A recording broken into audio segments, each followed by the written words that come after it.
하나님 말씀 마가복음 6장 45절에서 56절입니다.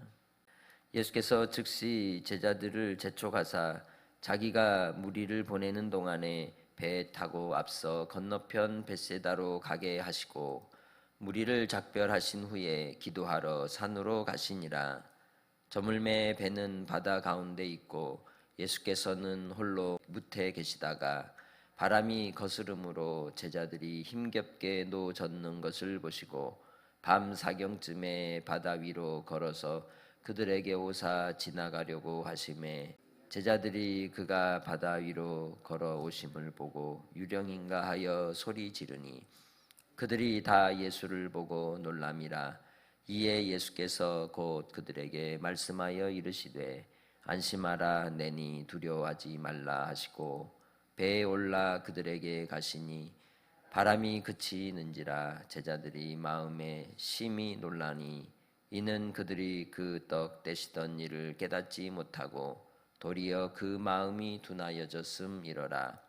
건너가 게네사렛 땅에 이르러 대고 배에서 내리니 사람들이 곧 예수신 줄을 알고 그 온 지방으로 달려 돌아다니며 예수께서 어디 계시다는 말을 듣는 대로 병든 자를 침상째로 메고 나아오니 아무데나 예수께서 들어가시는 지방이나 도시나 마을에서 병자를 시장에 두고 예수께 그의 옷 가에라도 손을 대게 하시기를 간구하니 손을 대는 자는 다 성함을 얻으니라. 아멘.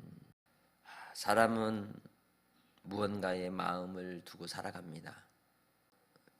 파스칼에 따르자면 하나님께서 사람의 마음에 영혼의 한 자리를 두었는데 그곳은 하나님의 거하실 자리다라고 얘기를 했습니다. 그곳에 하나님이 아니면 다른 것이 자리하게 된다는 거죠. 그 다른 것은 우리의 집착하고 또 우리가 붙들려고 하는 그 무엇인가일 겁니다. 좀 더 구체적으로 말하면 명줄이라고 말하죠. 목숨을 말하는 겁니다. 우리의 모든 소유나 집착은 결국 살고자 하는 그 욕망에서 나오는 것이라고 할 수 있습니다. 그래서 제자들이 오늘 나타나는 사건 속에 또 많은 무리들이 예수님을 쫓아 우왕좌왕하는 모습 속에서 인생 속에 나타나는 현상들을 우리는 분명하고 똑똑하게 확인하는 시간이 되기를 원합니다. 예수님께서 오병이어의 기적을 맛보게 하신 뒤에 즉시로 제자들을 재촉해서 갈릴리 호수를 건너가도록 명하시고 예수님은 무리들을 다 돌려보내고 나서 산으로 가십니다. 예수님께서 산으로 가신 이유는 기도하러 가신 것입니다. 우리에게 있어서 가장 중요한 삶의 우선순위는 하나님과 교제 안에 있는 것입니다. 예수님께서도 우리에게 너희가 내 안에 거하고 내 말이 너희 안에 거하라고 말씀하셨습니다. 주님께서 우리 안에 내주하심으로 우리가 주님 안에서 평강을 얻고 또 이 땅의 삶 속에서 참된 영생을 누리며 사는 자가 되기 때문입니다. 본문에 예수님께서 기도하러 가신 뒤에 제자들은 바다 가운데에 있었다라고 47절에서 말씀합니다. 예수님 홀로 무태에 계시는 가운데 바람이 거스름으로 제자들이 힘겹게 노를 젓고 있었는데 그것을 예수님은 뭐하고 계셨다? 보고 계셨다는 거죠. 오병이어의 기적을 일으키실 때 예수님께서 그 많은 무리를 보시고 어떤 마음을 가지셨습니까? 목자 없는 양같이 유리방황하는 그들을 보았습니다. 12 제자에게는 예수님이 목자이셨고 그들의 주 되셨습니다.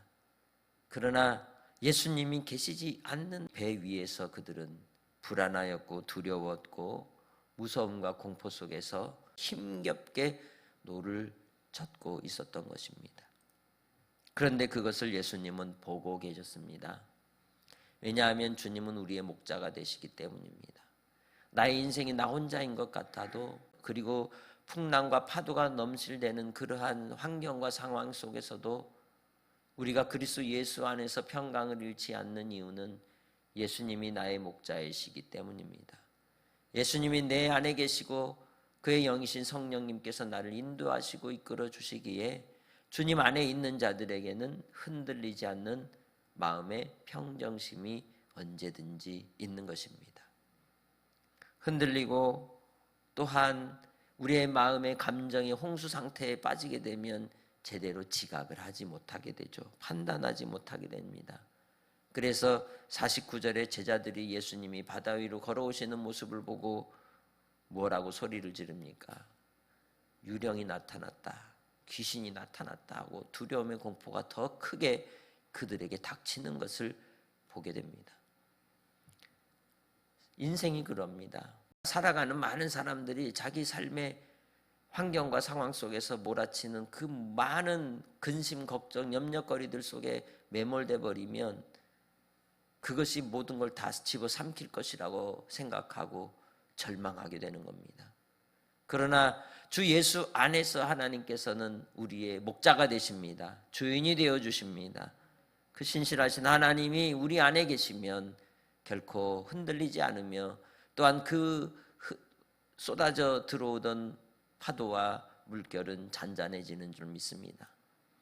그래서 예수님으로 인하여 그들이 놀랐지만 예수님께서 안심하라, 내니 두려워 말라 하시고 그들을 위로하여 주시는 말씀으로 그들을 또한 붙들어 주십니다. 주님은 우리 안에서 끊임없이 말씀합니다. 안심하라, 내니 두려워하지 마라.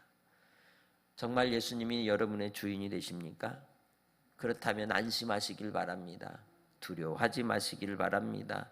주님께서 우리 가운데 함께 하심으로 우리에게 평강을 더하여 주실 것이기 때문입니다. 그럼에도 불구하고 제자들은 이 예수님의 이러한 기적의 역사 그리고 권능 가운데서 그들은 무엇을 생각합니까? 심히 놀라게 되는 겁니다.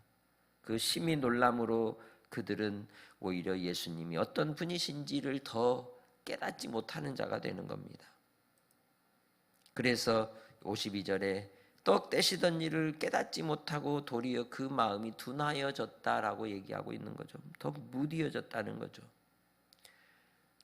믿음 생활을 왜 합니까? 신앙 생활을 하는 이유가 어디에 있을까요?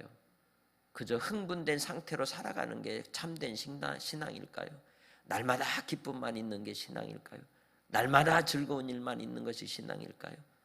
사람과의 갈등 속에서 고민하고 괴로워하고 힘들 때도 있고 또 인생의 공고함 속에서 우리가 넘어지고 자빠질 때도 있고 예레미야서를 통해 하나님께서 말씀하신 대로 하나님의 징계가 칼과 기근과 전염병으로 나타난다고 하셨는데 그러한 인생의 근심과 염려와 또 재난과 위기의 상황 속에서 우리가 과연 주님이 없다면 흔들릴 수밖에 없지만 내 안에 주님이 계신다면 흔들리지 않고 굳건하게 서서 하나님을 신뢰하는 자가 될 줄 믿습니다. 순간순간 하나님의 은혜를 깨닫는 겁니다. 하나님의 도우심을 깨닫게 되는 겁니다. 그래서 그러한 상황 속에서도 내 영혼 평안해, 내 영혼 평안해, 내 영혼 평안해, 평안하다 외치며 주님을 신뢰하는 자가 되는 줄 믿습니다. 그러한 환경이 우리 안에 닥친다 할지라도 결코 넘어지거나 포기하지 않게 되는 것이죠. 깨닫는 은혜를 얻게 되는 겁니다. 왜냐하면 우리 주님은 우리의 목자이시기 때문입니다. 그렇게 예수님께서 제자들에게 찾아오실 때에 게네사렛 땅에 이르러 당도하게 되었죠. 날이 다 새버린 겁니다. 밤새도록 그들이 갈릴리 호수에서 그 고생했지만 예수님이 오시니까 고생이 다 끝나버렸어요. 아무 일도 아닌 것처럼 해결돼 버리고 말았죠. 여러분의 인생도 그렇습니다. 아무 일 아닌 것처럼 또한 지나가리라. 할렐루야. 주님을 신뢰하는 성도들이 되시길 바랍니다. 그런데 예수님께서 게네사렛 땅에 도착했을 때 어떤 일이 일어납니까? 온 지방으로 달려 돌아다니면서 예수님 어디 계시냐고 사람들이 듣는 대로 병자들을 침상에 메고 나와서 아무데나 예수님 들어가시는 어디든지 가서 예수님이 옷가에라도 손을 대려고 하는 난리 법석이 일어난 것이죠. 예수님을 쫓는 그들은 무엇 때문에 쫓았을까요? 오직 병 고치려고. 주님의 말씀을 들으려 했던 오병이어의 기적 이전의 상태에서 이제는 완전히 뒤바뀐 사람들의 탐욕을 우리는 보게 되는 겁니다. 그들은 무질서하고 무개념적이고 무례하고 배려 없는, 거기에 더하여 무신앙적인, 오직 손으로 예수님 옷가에라도 대기만 하면 나을 거라는 신념 속에서 그렇게 간구하며 주님께 나아갔던 겁니다. 그러나 그러한 이들에게조차도 주님은 인자하심을 끝까지 나타내 주셔서 고쳐주시고 회복시켜 주시고 성하게 해주셨습니다. 그러면 몸이 온전해졌다고 그들의 믿음도 온전해졌을까요? 그렇지 않은 겁니다. 주님을 끝까지 따르는 자만이 온전해질 수 있는 것입니다. 우리가 예수를 믿고 교회를 다니고 신앙생활을 한다고 온전해질까요? 끝까지 주님을 따를 때 온전해지는 것입니다. 온전함은 인내로만 이루어지기 때문이죠.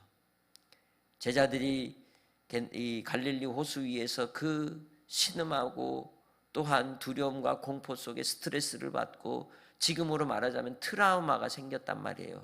파도치는 속에 트라우마에 공포가 오고 공황장애도 오고 우울증도 왔을 수도 있고 이런 심리적 압박을 받는 상황들 속에서 그들이 끝이 아니라 그것을 극복하고 이겨 넘어갈 수 있도록 하시는 분이 우리 주님이시라는 걸 잊지 마시기를 바랍니다. 우리의 현실의 상황 속에서 우리가 푸념하고 체념하고 주저앉아 있을 것이 아니라 주님이 나와 과연 어떤 분이신지, 주님이 나와 무슨 상관이 있는지를 분명히 확인하는 은혜가 있으시기를 바랍니다. 예수님은 우리의 목자이십니다. 예수님은 나의 주인이십니다. 오늘도 나를 인도하시고 이끌어 주실 분이심을 신뢰하시길 바랍니다. 그렇다면 내 앞에 닥친 환경과 상황 때문에 흔들리지 않을 것입니다. 넘어지지 않을 것입니다. 비록 넘어져도 다시 일어나게 되는 줄 믿습니다. 그리고 개념 있는 자가 되고 질서 있는 자가 되고 주님 앞에 믿음 있는 자로 주님과 동행하는 삶을 살 수 있는 것이죠. 그 많은 사람들이 예수님께 와서 고침을 받았어도 그 중에 몇이나 예수님을 따라갔을까요? 오병이어의 기적을 맛보고 먹거리를 위해서, 먹을 것을 위해서 예수님을 자기들의 왕으로 추대하려고 하는 그러한 욕망의 탈을 쓴 인생들도 있었는데 과연 예수님을 따르는 제자들조차도 그들의 마음에는 예수님을 따르면 한 자리라도 하나 꿰찰까 하는 탐욕으로 가득한 모습이었음을 우리가 생각해 볼 때 나도 그들과 별반 다를 게 없다는 것을 인정하고 주님 앞에 날마다 회개하며 정결하고 순결한 주의 백성으로 하나님 앞에 서기를 간절히 사모하고 겸손히 하나님께 엎드리는 은혜가 있으시기를 주님의 이름으로 부탁합니다. 우리가 기대하는 바가 나의 삶의 문제 해결이 아니라 주님의 제자로서 주님을 끝까지 따라가는 것을 기대하는 삶이 되기를 원합니다. 주님이 나의 목자가 되어주셔서 인도해 주신다는 것을 확신하고 신뢰하고 그 안에서 안위를 누리며 주님의 뜻을 이루는 청지기로 나 자신을 자원하여 드리기를 힘쓰는 삶을 살아보지 않으시렵니까? 그러한 삶이 여러분의 삶이 되기를 원합니다. 누가 나를 인정하지 않아도, 누가 나에 대하여 칭찬하지 않아도 하나님이 나를 부르신 부름의 자리라면 나의 생명을 조금도 귀한 것으로 여기지 않고 끝까지 복음 증거하는 일을 위해서, 생명 살리는 일을 위해서, 또한 주를 섬기는 일을 위해서 끝까지 인내하며 온전해지고 싶지 않으십니까? 그 삶이 여러분의 삶이 되기를 원합니다. 내가 원하는 것을 갖고 취하고 누리는 데 마음을 쓰고 기대하는 것이 아니라 주님의 뜻을 위해 나를 드리고 영적 산재물로 하나님의 선하시고 기뻐하시고 온전하신 뜻이 무엇인지를 분별하며 용기를 내어 살아가는 자로 오늘도 하나님 앞에 드릴 수 있는 한 날이기를 소망합니다. 하나님 아버지 감사합니다. 우리를 향한 하나님의 신실하심이 아버지 하나님 오늘도 우리를 붙드시고 이끄시고 인도하시옵소서.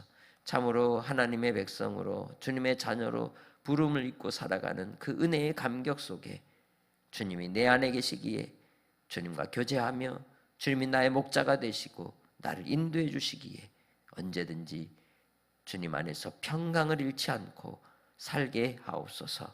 아버지 하나님, 나를 부르신 부름의 상을 위해 오늘도 인내하며 온전함을 이루는 자로 주께서 함께해 주시기를 원합니다.